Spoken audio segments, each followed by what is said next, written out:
Sesungguhnya imam itu dijadikan untuk diikuti.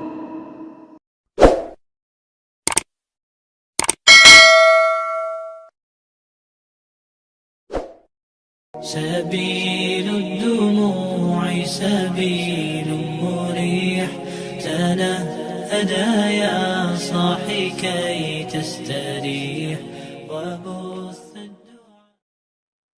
ورحمة الله وبركاته.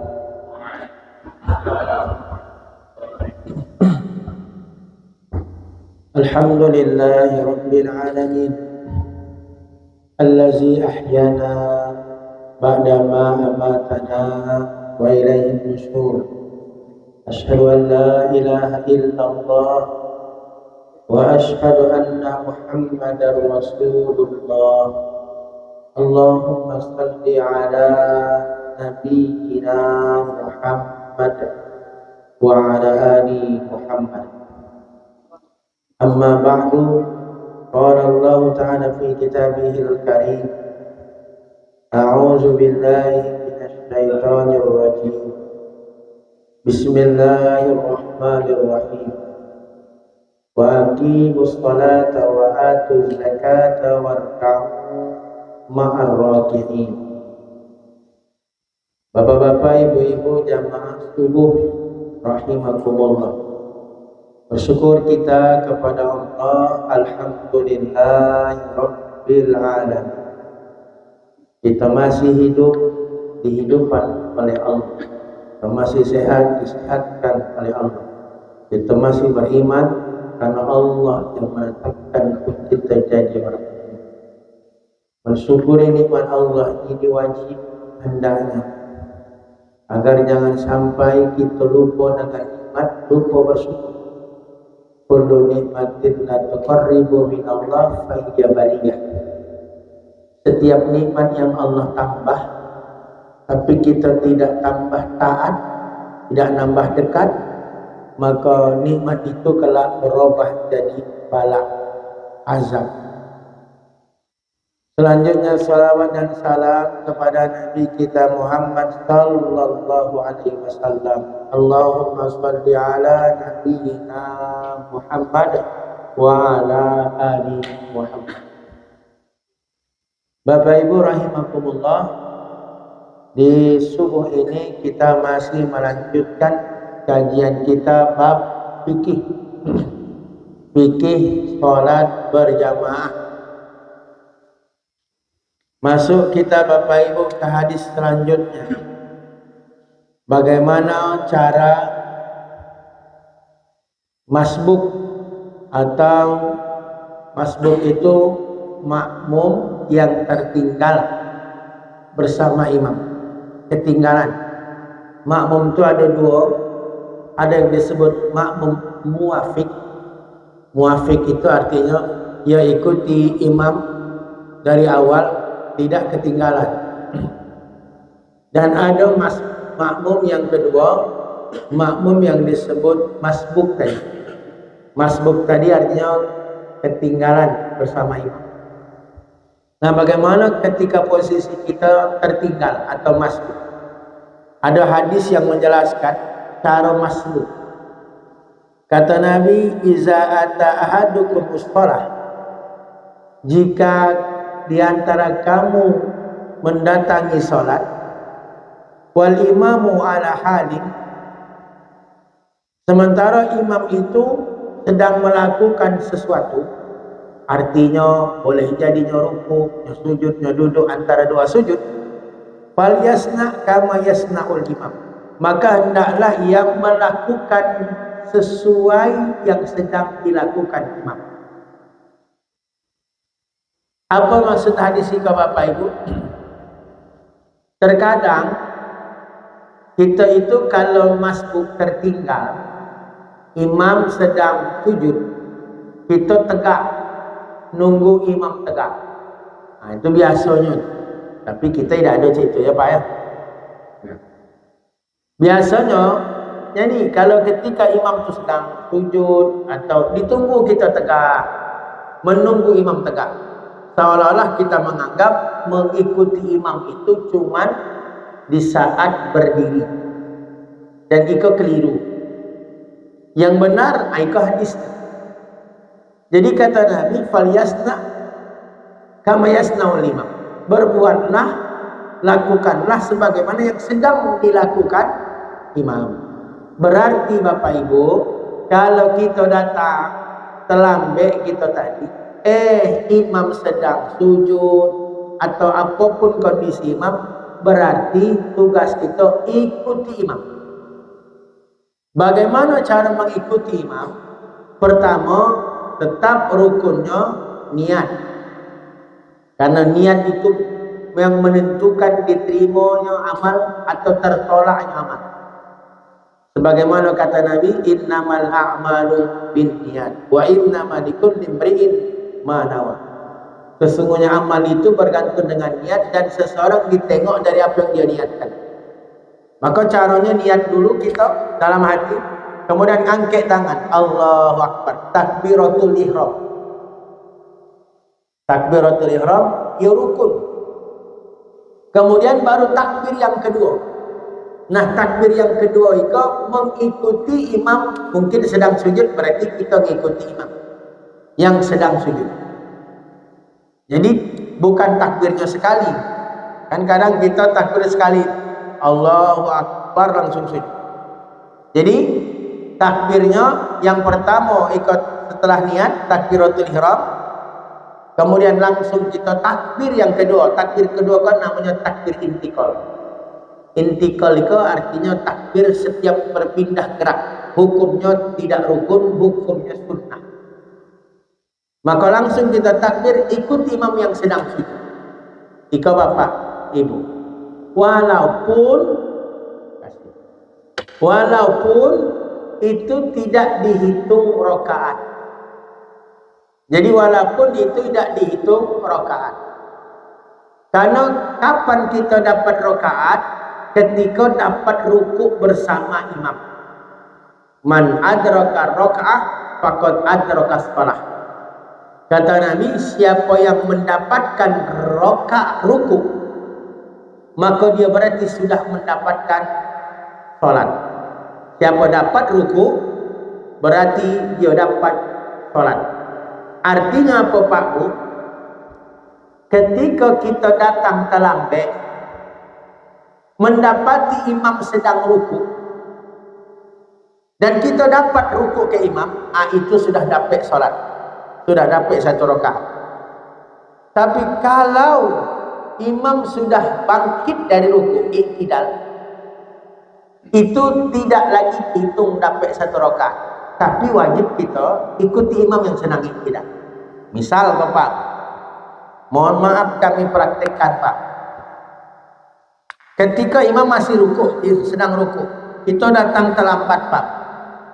Kita datang terlambat. Masuk niat dalam hati, sengaja aku sholat 2 rakaat makmumkan Allah Ta'ala. Dalam hati takbir, kemudian langsung takbir yang kedua untuk ruku bersama imam. Ketika kita dapat ruku imam, ukuran dapatnya macam mana Pak? Ukuran dapatnya bisa membaca doa ruku dan imam masih ruku. Subhana rabbiyal azim, imam masih ruku. Berarti itu sudah dapat ruku bersama imam. Berarti kalau dapat ruku bersama imam, berarti itu dapat satu rakaat.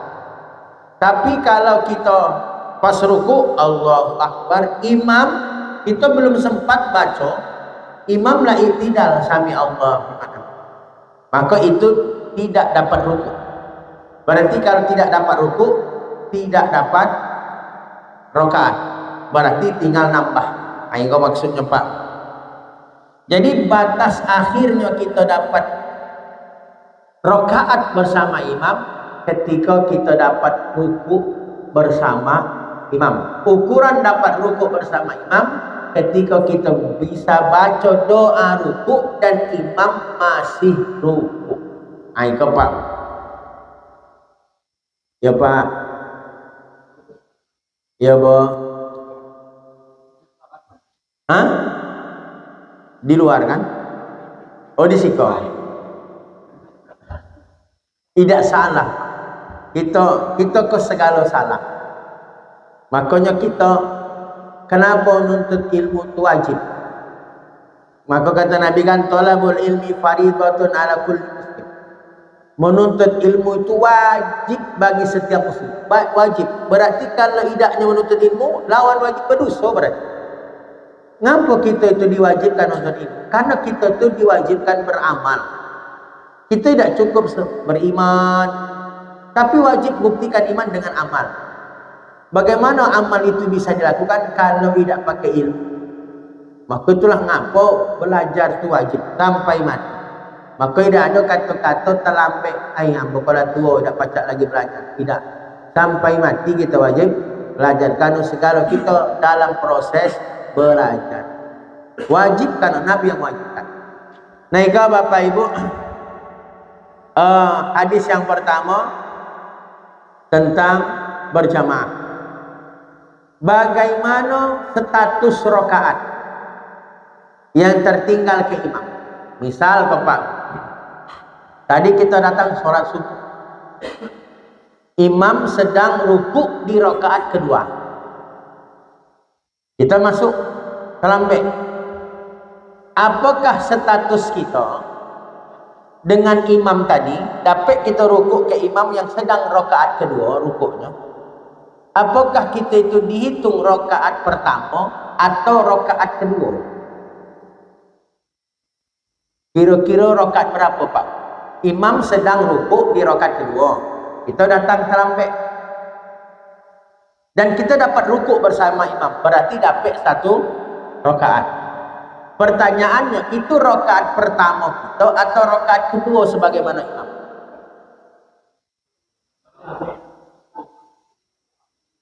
Hah? Yakin?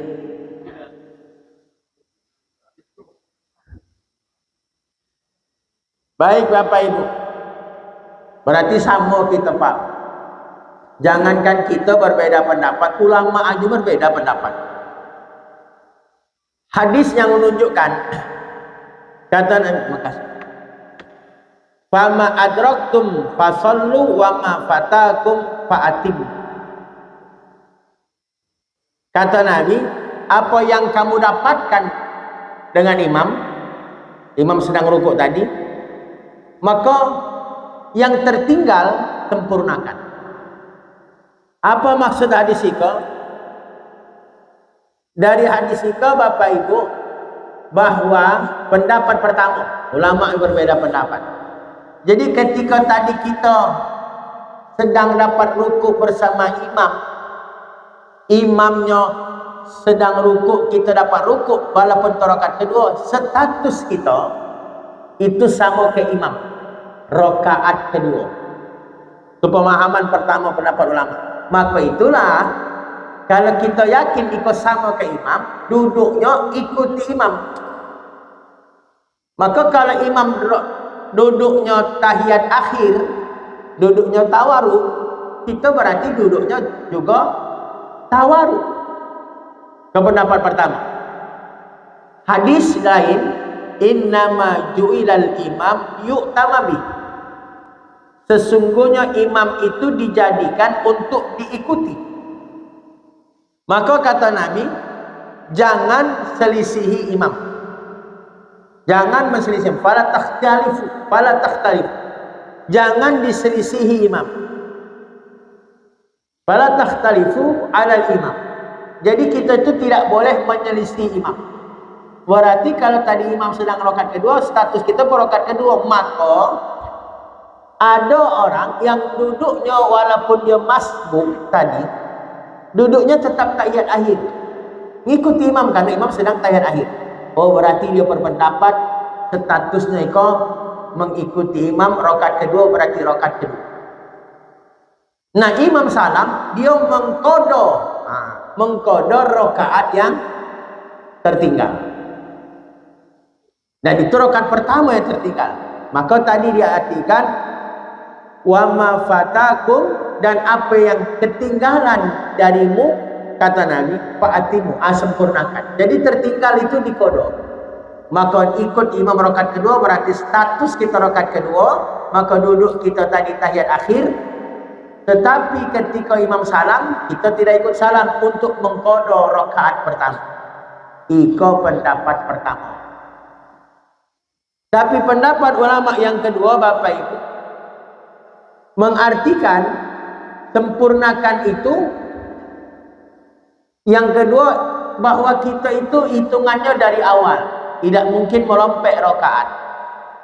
Maka walaupun imam rakaat yang kedua, status kita itu rakaat pertama. Maka mengartikan sempurnakan, karena menyempurnakan itu harus berurutan, bukan melompek.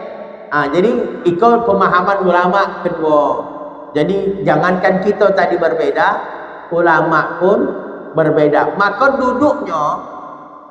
duduknya karena menyempurnakan itu bukan mengqada rakaat yang tertinggal, tapi kita tuh dihitung satu rakaat, dan itu tidak menyelisih imam. Maka duduknya ketika imam tahiyat akhir, duduknya tawaruk, kita tetap duduknya iftirash. Nah itu Pak. Maka itu perbedaan pendapat ulama. Selanjutnya masih hadis berkaitan tentang sholat jamaah. Salah satu la turfa'u sholatuhum fawqa ru'usihim shibran.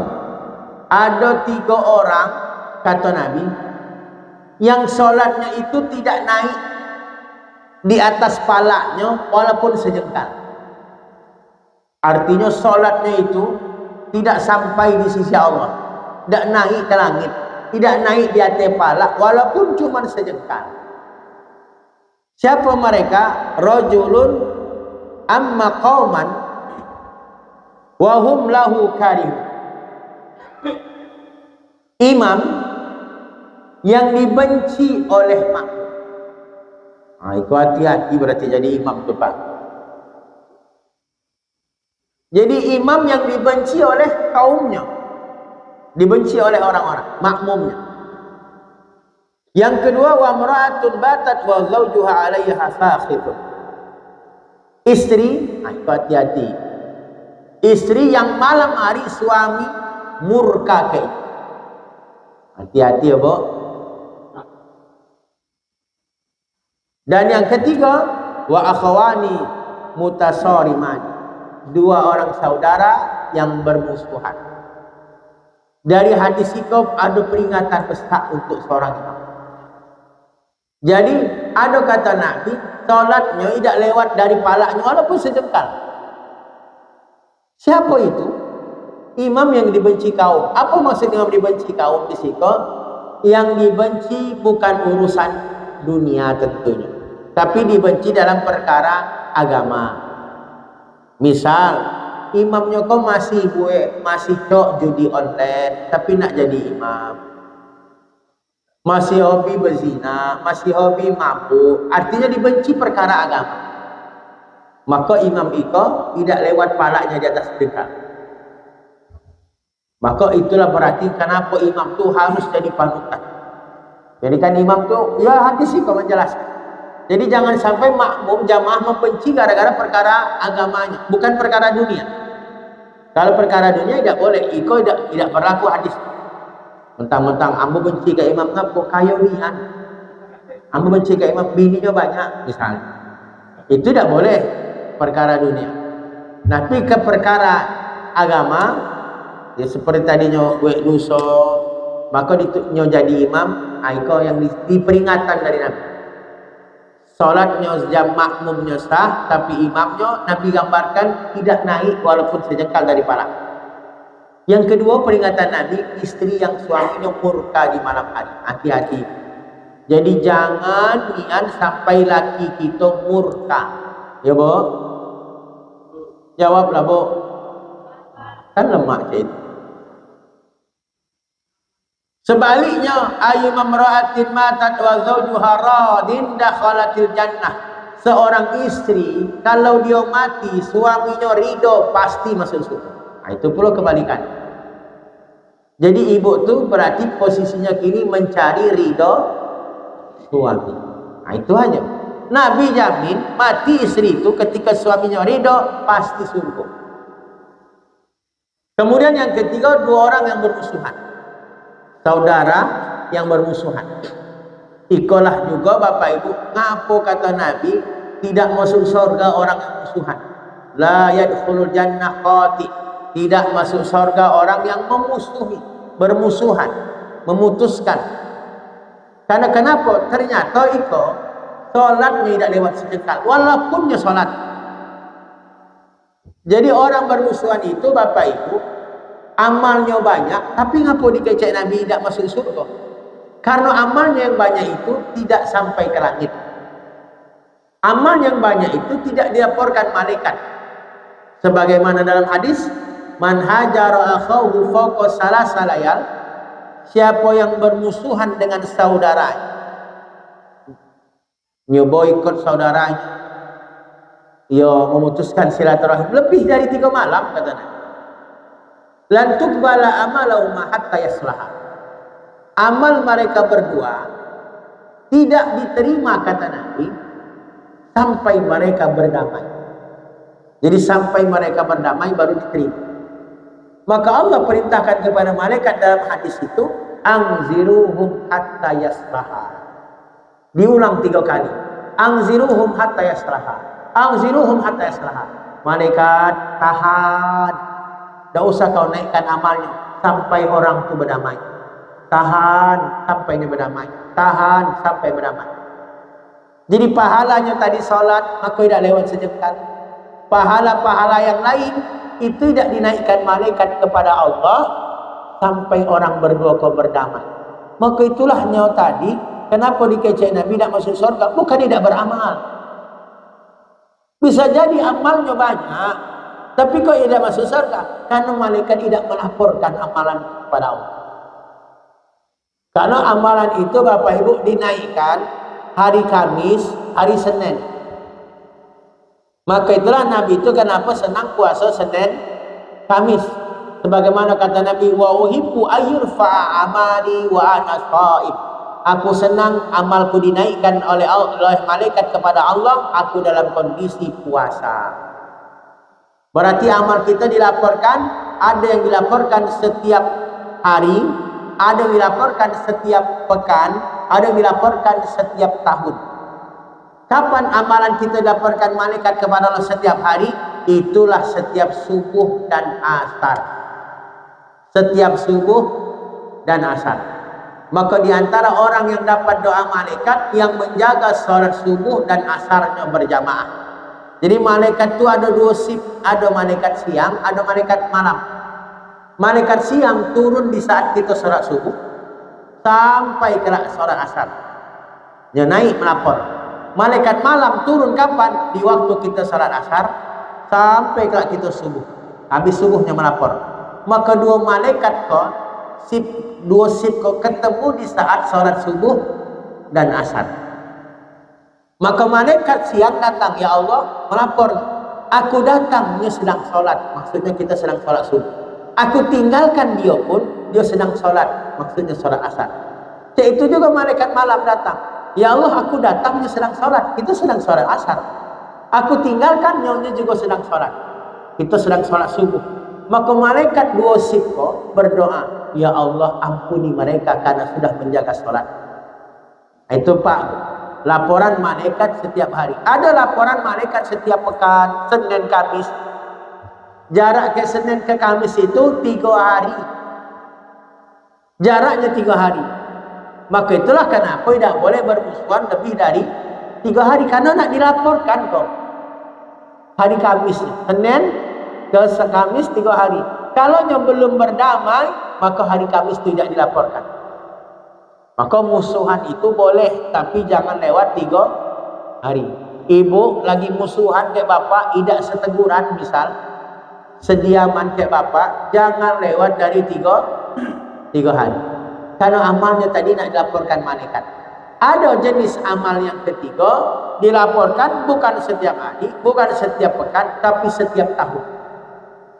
Kebila itu di bulan Sya'ban. Maka itulah kenapa Nabi itu paling banyak puasa sunnah justru di bulan Sya'ban. Nah, itu Bapak Ibu yang dimuliakan oleh Allah, berkaitan tentang keperingatan hati-hati, jaga iko. Kita lah solat, solat kita tidak naik di atas parak.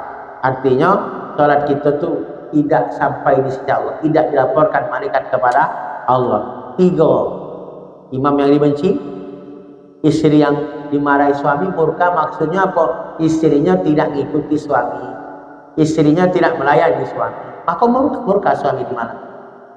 Dalam hadis lain kan, dilaknat istri sampai besok pagi subuh ketika istri tidak mau melayani suami pada suaminya meminta.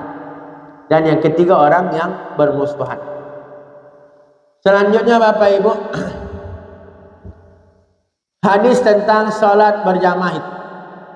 Ada perintah Nabi, "Sawu sufufakum fa inna taswiyatas sufuf min tamamis shalah."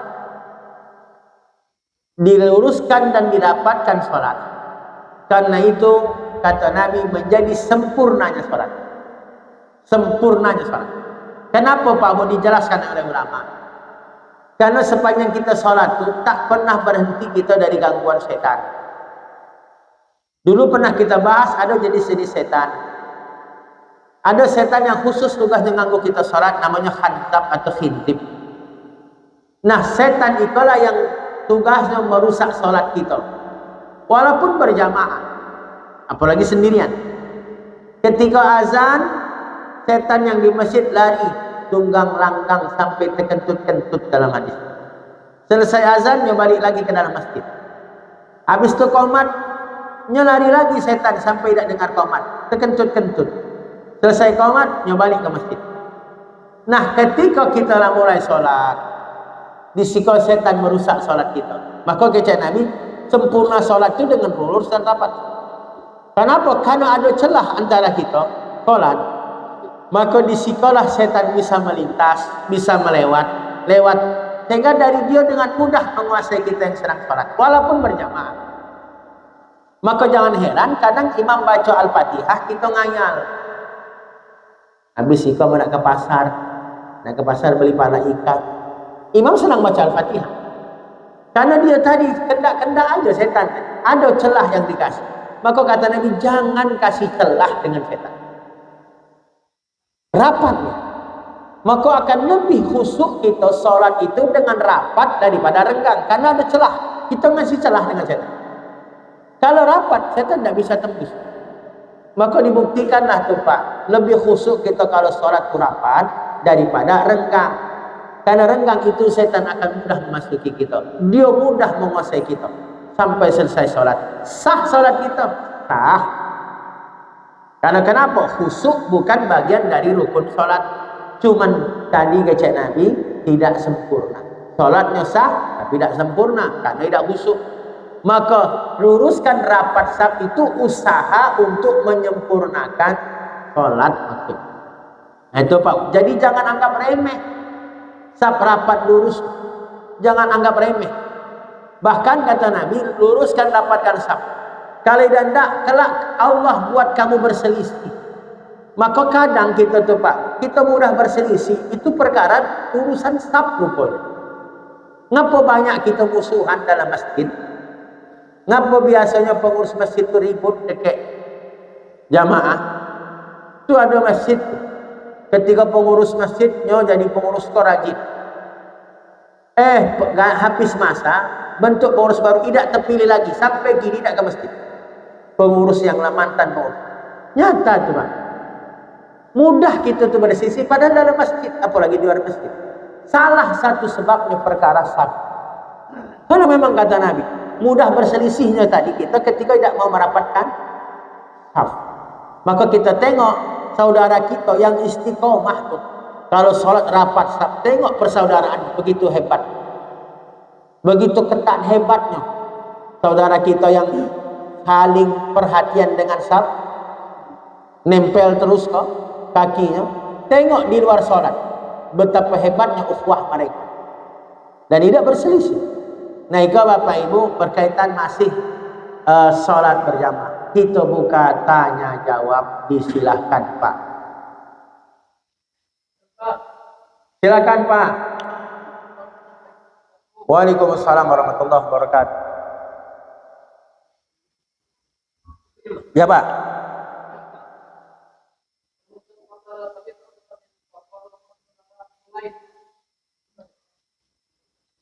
Baik.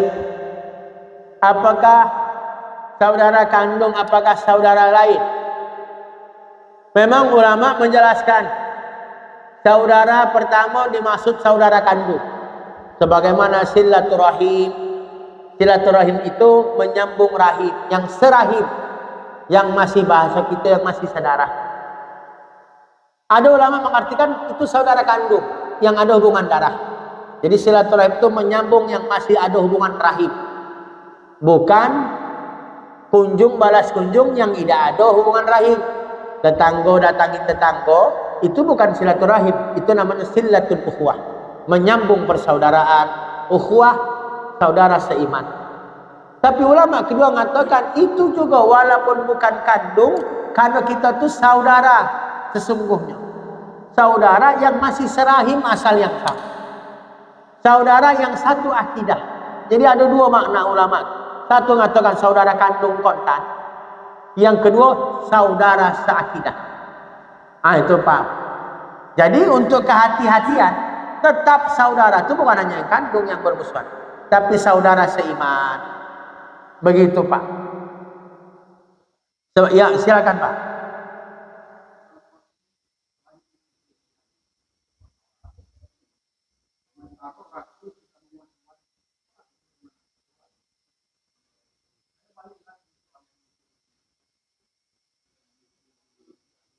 Oh, iya.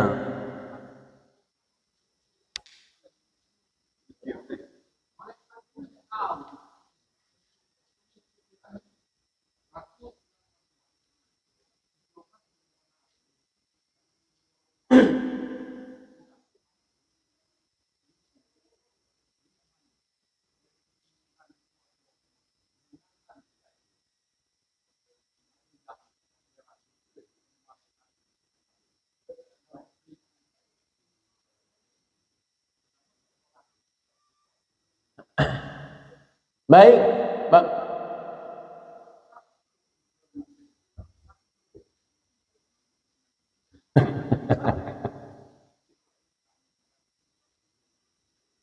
baik, Bapak Ibu, memang ada peringatan dari Nabi jelas.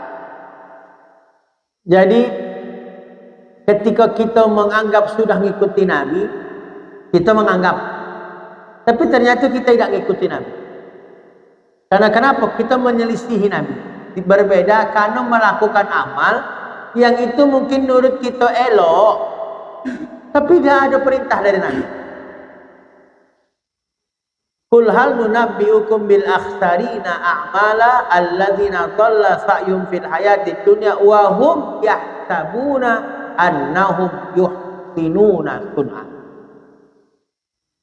Kata Allah, mau tak aku kasih kabar kepada kamu bil akhsarina a'mala, tentang orang yang rugi dalam beramal. Dia beramal tapi rugi. Alladzina dhalla sa'yum fil hayatid dunya, yang dia itu tadi sia-sia lah beramal ini.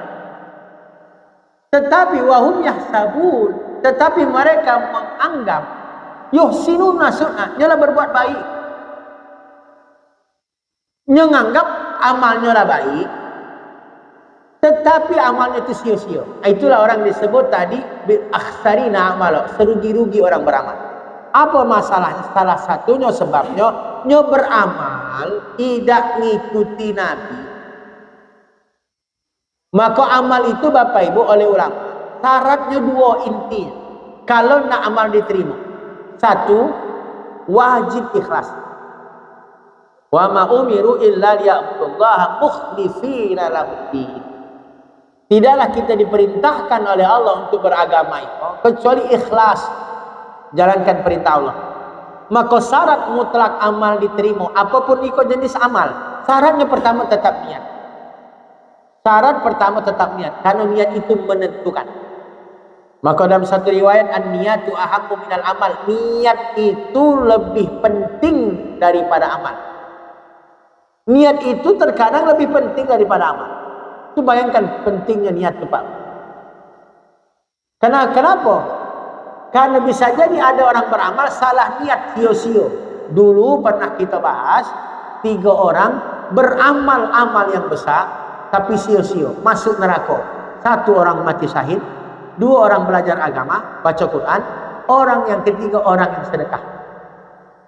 Ketika Allah adili orang mati syahid, fa'arafahu ni'amahu fa'arafa, Allah tampakkan nikmatnya. Kata orang mati syahid, ya Allah, ikut nikmatmu. Allah nanya ke lanang mati syahid tu, maza amil tapi apa yang kau kerjakan ke nikmat waktu di dunia? Kata Allah ke orang mati syahid tu, apa kece orang kau? Qataltu fika anta ustushhidtu, aku berperang karenamu ya Allah sampai aku mati syahid loh ya Allah. Karenamu kece orang mati syahid. Apa kata Allah kepada orang kau? Kazabta, kau ngicu, bukan karena aku kau berperang. Kau pabuk. Bukti niat itu lebih penting daripada amal. Maka Allah marah, malaikat seret mukonya, lempar ke neraka. Orang mati syahid masuk neraka, Pak. Bayangkan, syahid itu puncak amal. Yang salah bukan syahidnya, yang salah di mana? Niat. Jadi sebesar apa amal, kalau salah niat pun jadi celaka gitu. Begitu juga orang yang kedua baca Quran, begitu juga tadi orang yang tadi sedekah. Tiga-tiganya sama niatnya biar dipuji orang, bukan karena Allah. Maka kenapa disebut niat itu lebih penting dari amal? Ada orang berniat, tidak beramal, tetap dapat pahala. Sebagaimana kata Nabi, man hamma bihasanatin falam ya'malha kutibat lahu hasanah. Siapa yang berniat dalam satu kebaikan, belum sempat mengerjakan, dia tetap dapat satu pahala. Itu kadang niat itu lebih penting daripada amal. Sebelum tidur kita lah berniat, ambo nak tahajud malam kelak. Nak tahajud malam kelak. Tapi tidak terbangun tahajud. Azan subuh pun tidak dengar. Lanjut azan zuhur juga tidak terdengar. Sampai azan ashar tidak dengar. Kau contoh Bapak. Apakah dapat pahala tahajud? Ketika dia tidak sengaja ketiduran, dia tetap ditulis dapat satu pahala dari sholat tahajud, satu kebaikan dari niat. Kenapa? Tanpa uzurnya tidak ada sengaja. Maka itulah niat itu lebih penting daripada amal. Maka syarat mutlak amal diterima, niatnya tetap wajib ikhlas karena Allah. Yang kedua, mutaba'atul Rasul. Itu yang tanya Pak Imam. Sesuai petunjuk dari Rasul. Itulah 2 syarat. Jadi amal apapun 2 syarat itu, terpenuhi 2 syarat itu, insya Allah yakinlah diterima. Selama tentunya rukunnya dikerjakan. Nah itu Bapak Ibu.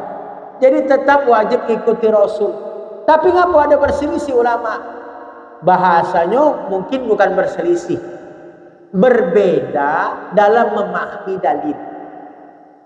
Bukan berselisih, berbeda memahami dalil. Ketika ada dalil yang sama, misal, aja Pak, kok nampaknya kalau iklan. Ketika ada dalil yang sama, tapi berbeda dalam memahaminya, itu namanya bukan berselisih. Perbedaan pendapat dalam memahami dalil boleh, bukan berselisih. Karena memang Bapak Ibu, perbedaan itu dalam memahami dalil, karena dalil itu bukan berupa teks, bukan berupa lisan dari Nabi, tapi tekstual. Hadis itu kan teks. Nah memahami teks itulah tadi terkadang beda menafsirkan. Beda. Lah jangankan jarak kita ke Nabi itu sangat jauh. Nabinya masih hidup di zaman Nabi hidup aja. Padahal pesannya itu tertulis lisan. Itu aja sahabat berbeda. Apakah berselisih? Tidak. Contoh, ada kasus kan Pak Bu. Ketika Nabi umumkan ke sahabat, berangkat kalian ke kampung Bani Quraidah. Jangan ada yang sholat asar kata Nabi. Jangan ada yang sholat asar kecualilah sampai di kampung Bani Quraidah. Itu Nabi sampaikan di depan sahabat. Berangkatlah sahabat Pak ke kampung Bani Quraidah. Di tengah jalan asar masuk. Di tengah jalan asar masuk. Di sikala ulama sahabat mulai berbeda. Bukan berselisih, berbeda. Waktu asar masuk ada perintah. Salat awal waktu itu adalah amal yang paling Allah cinta. Dan itu kan perintah. Jadi salat yang amal yang paling Allah cinta adalah salat di awal waktu. Sementara tadi pesan Nabi jangan sholat asar kecuali sampai di kampung Bani Quraidah. Berbedalah, ada dua kelompok para sahabat. Yang satu tetap jaga sholat awal waktu. Sholat awal waktu, sholat asar di jalan. Belum sampai di kampung Bani Quraidah. Tapi sebagian sahabat lain tetap ikut perintah Nabi. Sholat asarnya di kampung Bani Quraidah walaupun tidak lagi masuk waktu. Nah, itu Pak. Berbeda pendapat para sahabat. Sampai di kampung Bani Quraidah, habis itu satu saat kemudian ketemu lagi ke Nabi di Madinah. Bertanyalah sahabat, Rasul kami kemarin ceritanya waktu kami pergi kampung Bani Quraidah itu ada dua kelompok kami berbeda. Ada yang sholat asar sesuai waktu, awal waktu. Tapi kan perintahmu tadi Rasul sholat itu harus di kampung Bani Quraidah. Sementara kami sholatnya lah di akhir waktu. Tapi kan selesai perintah. Jadi Bapak Ibu, Nabi menghadapi perbedaan pendapat kok Nabi tidak ada menyalahkan. Nabi justru tersenyum melihat sikap para sahabat memahami dalil tadi.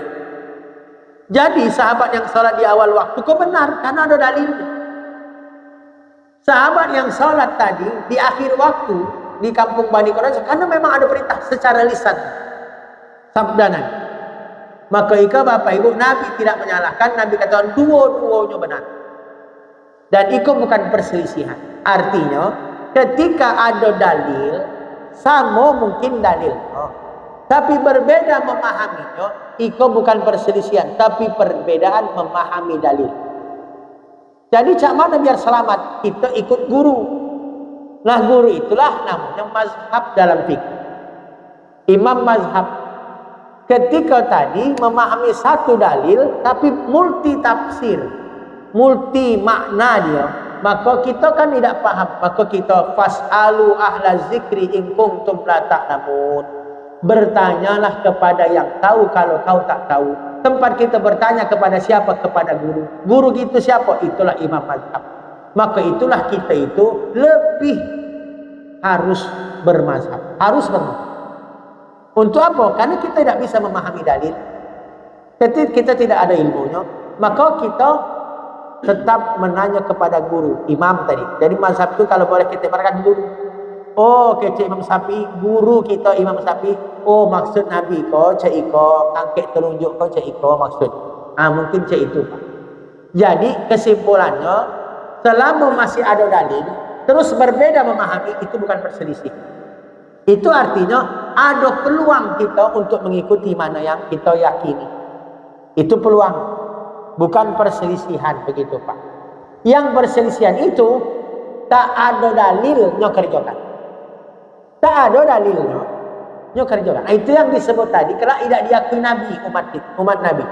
Siapa? Yang berbuat, beramal dalam perkara amalan ibadah, Nabi tidak pernah kerjakan dan tidak ada pula dalilnya yang umum untuk merintahkan itu, tapi nyo kerjakan. Nah itulah yang disebut iyakum, kata Nabi, hati-hati. Muhdasatuha, dengan perkara yang baru. Fa inna kulla muhdasatin bid'ah. Karena yang setiap baru itu tidak ada dari Nabi, nyubue. Itu kan baru. Fa inna kulla muhdasatin bid'ah. Maka setiap yang baru sementara tidak ada dari Nabi, itu bid'ah. Wa kullu bid'ah dolalah. Setiap yang bid'ah itu sesat. Wa kullu dolalah fitnah, dan setiap yang sesat neraka.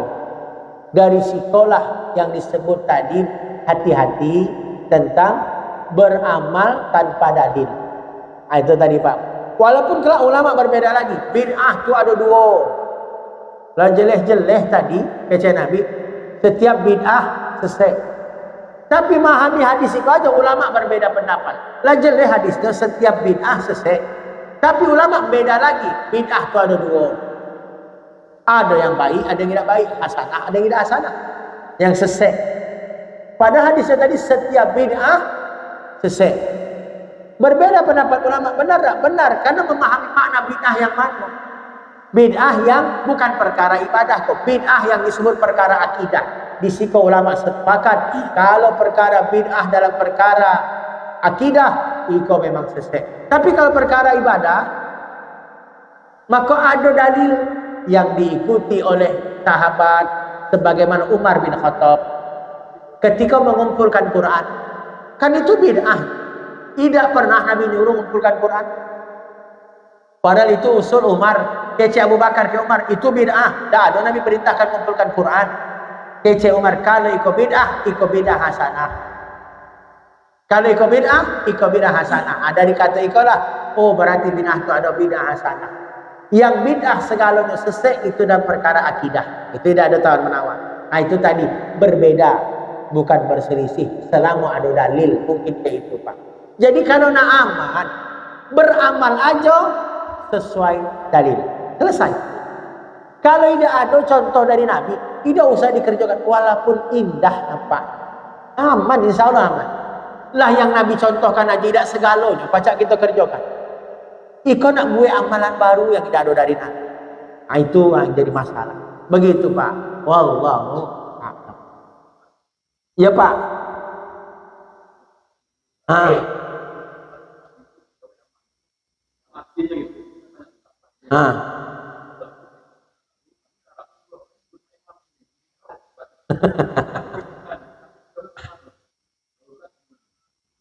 Ya, originalnya sebagaimana Imam Mazhab.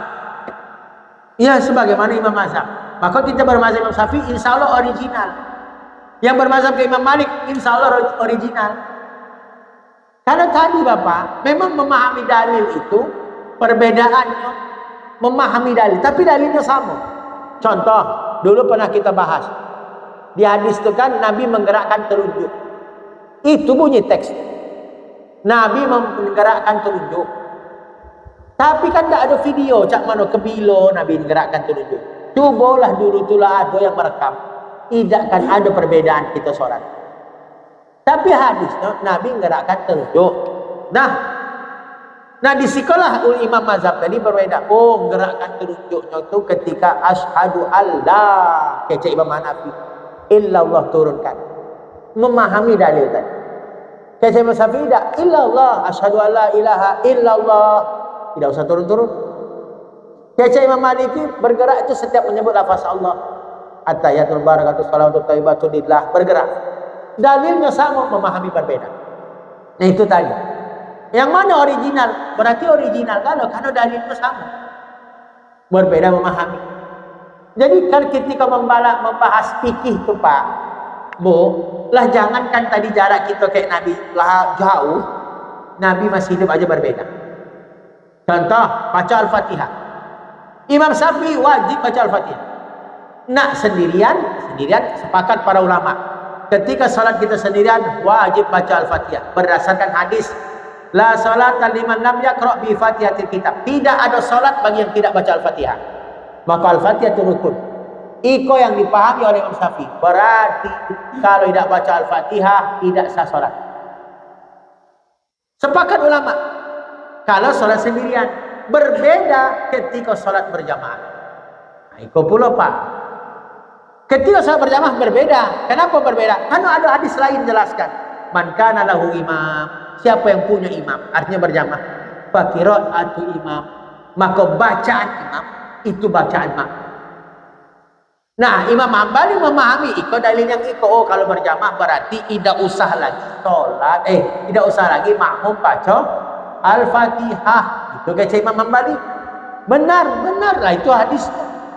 Imam Syafi'i tidak. Lah hadis tadi tidak ada salat bagi yang tidak baca Al-Fatihah. Maka Imam Syafi'i tetap walaupun berjamaah wajib baca Al-Fatihah. Mana yang benar Pak Bu? Benar galau. Karena ada dalilnya kan. Original kan. Maka itulah pentingnya kita itu bermazhab maksudnya tadi. Maka tadi rumusnya asal kita ikut Imam Mazhab selamat. Insya Allah sama. Ya, para sahabat kan ibarat mazhab-mazhab. Sahabat aja pun bermazhab memahami menafsirkan dalil dari Nabi. Begitu Pak. Intinya kalau nak selamat jangan buat mazhab dewek. Ikuti aja Imam Mazhab yang. Nah itu tadi Pak. Wallahu a'lam. Ada lagi Pak Bu? Ya silakan Pak. Kau ngetes nampaknya. Ayo Hasan. Ya San.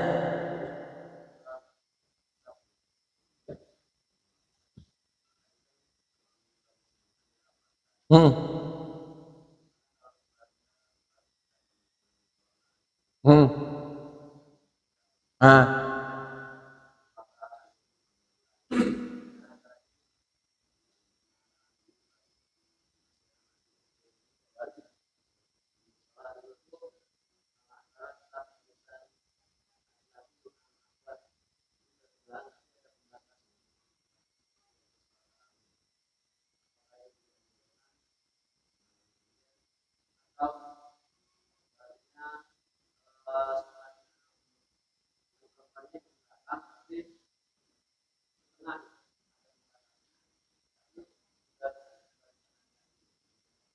Hmm. Baik, Ustaz. Bapak Ibu yang dimuliakan Allah, pertanyaan pertama. Apa tadi, Ustaz? Oh, cak mana kalau dalam kondisi darurat? Cak kita kemarin wabah, apakah tetap wajib? Tengok kemarin Pak, dalam kondisi wabah kemarin pun kita kan ada yang berbeda. Ada yang tetap istiqamah merapatkan saf. Sementara ada imam pemerintah jaga jarak solat semeter. Salah tak?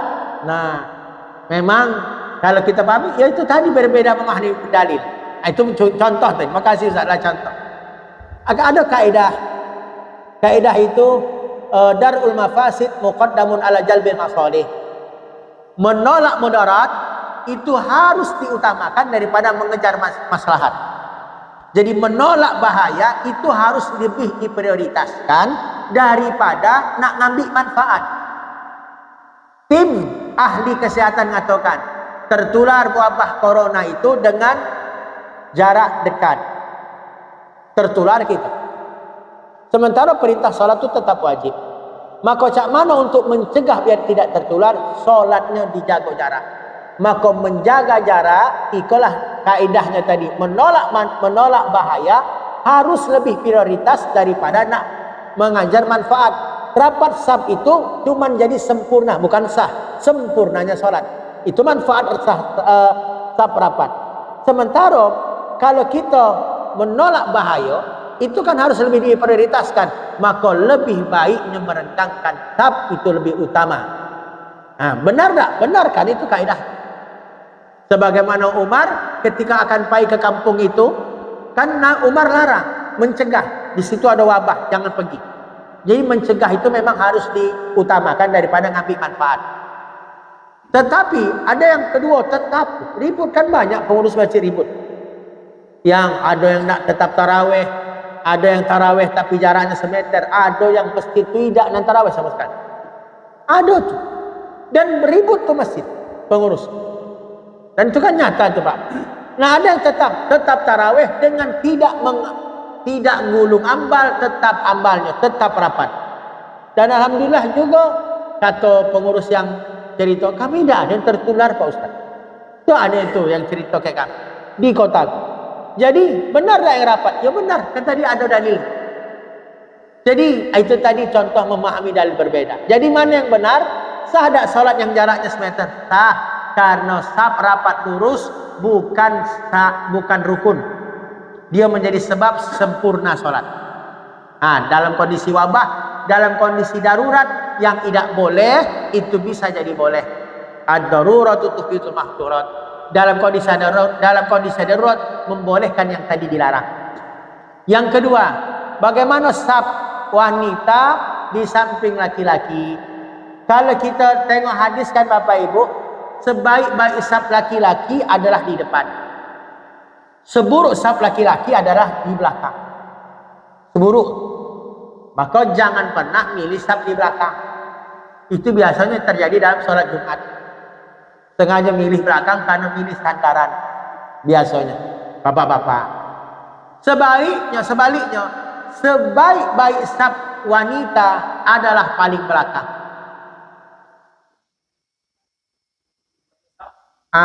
Ya kalau cuma saf berarti kan yang paling belakang maksudnya. Berarti itu sebaik-baiknya saf. Seburuk-buruknya yang paling depan. Artinya belakang itu mana? Ketika memang sudah terpisah di belakang laki-laki, segalanya itu paling belakang. Nah, seburuk-buruk saf tadi di samping. Tapi sholatnya sah. Itu kan. Jadi safnya itu yang sebut saf buruk. Jadi kalau bisa jangan dibuat sejajar lanang tina sampingan. Tapi yang paling baik di belakang laki-laki. Ketika itu ada pembatas tu tabir, maka ibu yang di saf depan itu sudah dihitung saf belakang juga namanya. Jangan pula kelak ibu dan tak saf depan, kece ibu kelak. Karena nak pilih paling belakang. Kalau itu sudah di belakang paling belakang laki-laki, maka itu disebut kita saf terbaik. Walaupun saf di posisi ibu-ibu ada yang di saf depan di wanita. Nah itu. Maka saf yang buruk ketika bukan di belakang laki-laki, dia samping laki-laki. Tapi sholatnya tetap sah. Begitu Ustaz. Iya, walaupun ada pembatas tapi sejajar. Safnya sah, cuman itu saf yang terburuk. Nah itu Ustaz. Kemudian yang ketiga. Apa tadi Ustaz?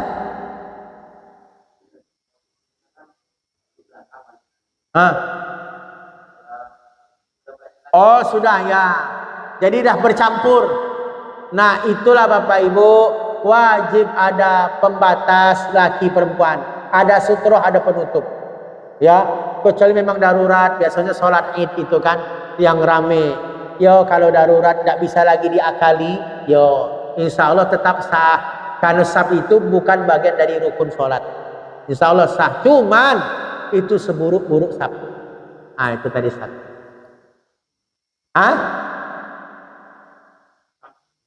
Ya itu untuk keadilan itu. Kalau diberi belakang, kalau coba saf wanita itu di belakang, maka akan buat susah. Kenapa? Malah lebih parah lanang lewat di tempat tina, ya kan? Ya kan Pak Bu? Iya tina maksudnya. Akan lebih banyak. Maka itu darurat. Jadi sama kayak di Masjidil Haram juga, dak pacak juga misahkan lanang kayak tina semuanya. Dak pacak juga itu darurat. Samalah kasus sentuhan lanang kayak tina tidak bisa dihindarkan. Walaupun kita punya mazhab Syafi'i yang membatalkan wudhu persentuhan lanang dengan tina yang bukan mahram, walaupun tak ada syahwat tetap batal mazhab Syafi'i. Tapi tak pacak kita nak kukuh harus pakai mazhab Syafi'i di situ. Karena pasti batal, pasti bersentuhan juga. Tapi tidak batal karena memang itu tadi kondisi yang kan yuridullah bikumul yusra wala yuridu bikumul usra. Allah itu menginginkan kemudahan bukan kesusahan dalam beramal. Mungkin itu mungkin. Wallahu ta'ala. Begitu Pak Ibu. Habis Pak Bu? Alhamdulillah. Terima kasih Bapak Ibu atas perhatian. Mohon maaf atas kekurangan. Kita tutup doa kafaratul majlis. Subhanakallahumma bihamdika asyhadu an la ilaha illa anta astaghfiruka wa atubu ilaik. Assalamualaikum warahmatullahi wabarakatuh. سبيل الدموع سبيل مريح تنهدى يا صاحي كي تستريح وبث